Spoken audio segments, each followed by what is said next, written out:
Y estamos con el diputado don Víctor Borda. Gracias por estar con nosotros. Bienvenido. Muy buenas noches. La preocupación por el coronavirus, evidentemente, pero también en la Asamblea Legislativa se está intentando hacer algo para beneficiar a aquellas personas que podrían ser afectadas, digamos, con una medida radical. Claro, ya estamos en una medida radical. Estamos en una medida, ya se ha adelantado, se ha anunciado una cuarentena. Una cuarentena. A nivel nacional. Así es.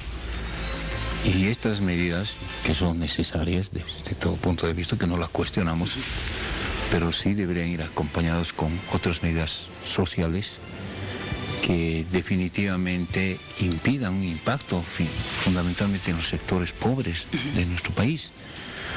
Hoy día hay una prohibición, por ejemplo, de circulación a partir de las 5 de la tarde.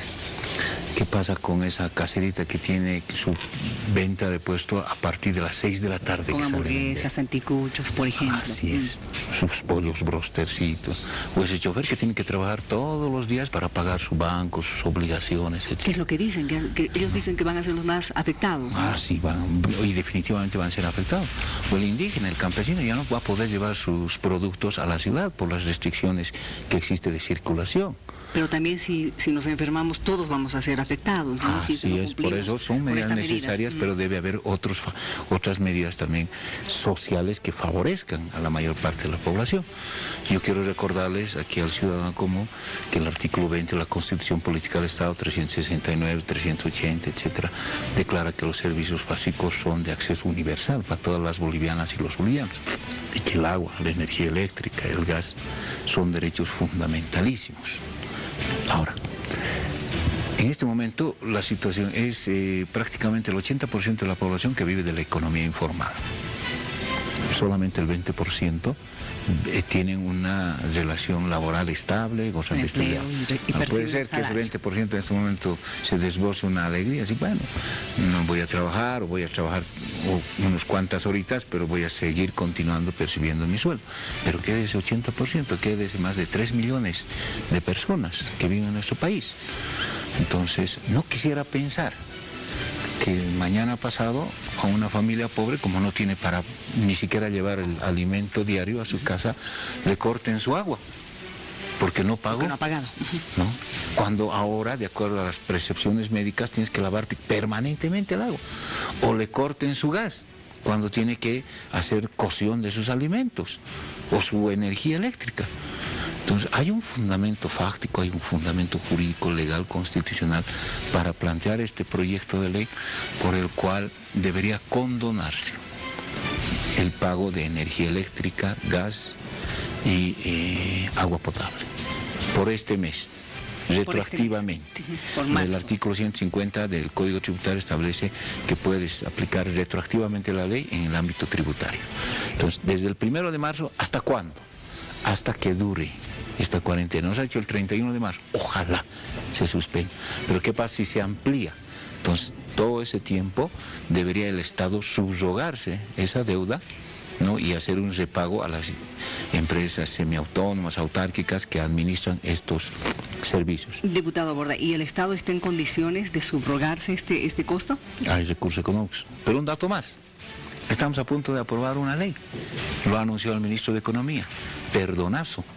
Vamos a perdonar a las grandes empresas que no han pagado sus impuestos, que no se han pagado sus tributos. Les vamos a condonar intereses, absolutamente todo.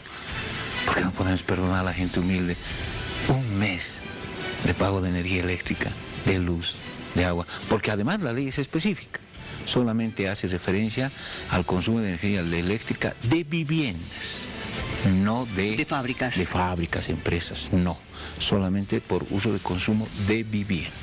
Entonces, ese es el primer elemento de esta ley. El segundo factor, tengo algunos datos interesantes, ¿no? Para que no se quejen nuestros amigos banqueros, a los cuales los respeto mucho, pero definitivamente también los banqueros en esta coyuntura tienen que ser muy solidarios con el pueblo. ¿Qué está proponiendo en este caso? Porque evidentemente, a ver, volviendo al transporte, por ejemplo, hay muchos maestritos que deben al banco por el autito que tienen, con el que están trabajando. Así es. Miren, yo tengo un dato importante.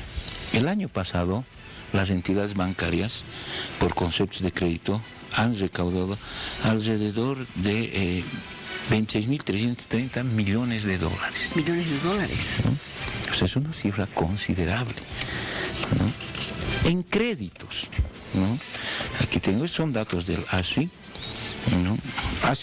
Usted me preguntará, ¿y cuánto recaudaron hace unos 8, 9 años atrás? 3.678.000. Imagínense lo que ha crecido proporcionalmente, increíble, increíble, ¿no? Y el crédito, ¿no? Han otorgado alrededor de más de 27 millones de dólares. ¿Cuál es el índice de mora al 31 de agosto del 2019? ¿Cuántos bolivianos no han pagado sus créditos? Es del 2%. Nada más. Nada más. Hace 10 años era del 12,5%. En el ámbito nacional, ahora solamente del 2%. ¿Eso qué significa? Que el boliviano, consciente de su obligación, se ha prestado un crédito del banco y él está pagando sagradamente su obligación. Porque ustedes saben, ¿no? Independientemente de que aunque la ley te dice tienes un interés simplemente legal, convencional, no pagas un día en el banco, te imputan intereses penales o otro tipo de obligaciones y otros gravámenes. Sabemos, conocemos en la práctica, ¿no? Entonces, si la gente en este momento no tiene ni para llevar el pan de cada día a sus hijos, menos para cumplir una obligación bancaria. Entonces le estamos pidiendo, señores banqueros, si ustedes han ganado tanto el año pasado, sean solidarios con este pueblo, definitivamente. Y estamos planteando una reprogramación de crédito, statu quo, que se deje paralizado y se reprograme por un plazo de 6 meses a partir de hoy. Y aquí a 6 meses, durante estos 6 meses, las entidades bancarias no podrán cobrar capital, interés, ningún otro gravamen. Ningún otro gravamen. Y después de 6 meses, recién se hará una reprogramación de su deuda con el capital e interés establecido ya anteriormente. Y estamos disponiendo que ASFI es la entidad reguladora de las entidades bancarias, pueda controlar y fiscalizar esta obligación.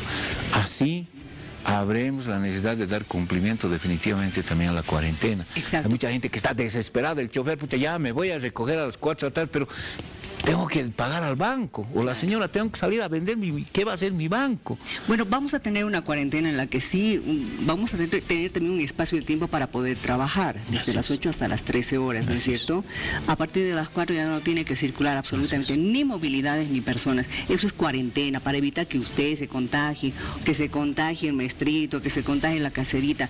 Ellos también tienen que guardarse en su casa. Así es. A ver, esto es para energía eléctrica de viviendas. ¿Qué más? ¿Gas? ¿Agua? Gas. Agua.